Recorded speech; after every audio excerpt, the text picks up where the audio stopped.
The greatest thing since sliced bread. So this is it? A couple of 100,000 years? Sliced bread? What about the pyramids, the Panama Canal, the Great Wall of China? Even a lava lamp, to me, is greater than sliced bread. What's so great about sliced bread? You got a knife, you got a loaf of bread, slice the fucking thing, and get on with your life. Out walking the streets. Here's another one you hear from men. Some guy sees a rapist on the news. Same rapist as before, only this time he's being released. Guy says, you see that? You see that guy? They're letting that guy go. Now, instead of being in prison, he's out walking the streets. How do we know? How do we know he's out walking the streets? Maybe he's home banging the babysitter. Not everyone gets a parole is out walking the fucking streets. A lot of times they steal a car. We ought to be glad. Thank God he stole a car. At least he's not out walking the streets. Fine and dandy. That's an old-fashioned one, isn't it? Yeah. You say to a guy, how are you? He says, fine and dandy. Not me. I never say that. You know why? Because I'm never both of those things at the same time. Sometimes I'm fine, not dandy. Close to dandy, approaching dandy.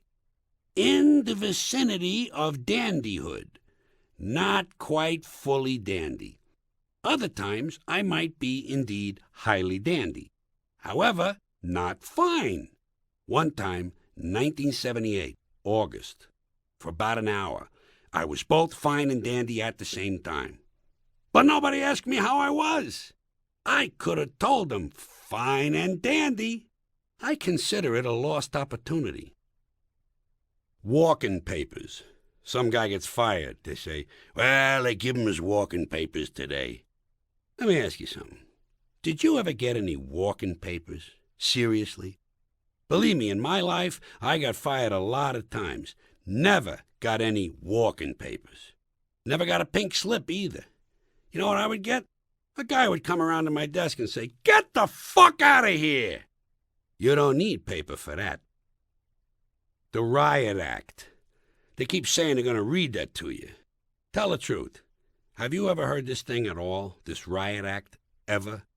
It's a bigger problem when you're a kid. They like to threaten you with that. You wait till your father comes home. He's going to read you the Riot Act. Oh, yeah? Well, tell him I already read it myself, and I didn't like it either. I consider it wordy and poorly thought out. If he wants to read me something, how about the Gentleman's Guide to the Golden Age of Tongue Kissing? More than happy. I bet you say that sometimes, don't you? I bet you say, oh, I'd be more than happy to do that. How can you be more than happy? To me, this sounds like a dangerous mental condition. We had to put Laszlo under physical restraint. He was more than happy. One more of these expressions, in your own words. You hear that in classrooms a lot, or courtrooms. They'll say, tell us in your own words. Do you have your own words? Personally, I'm using the ones everybody else has been using.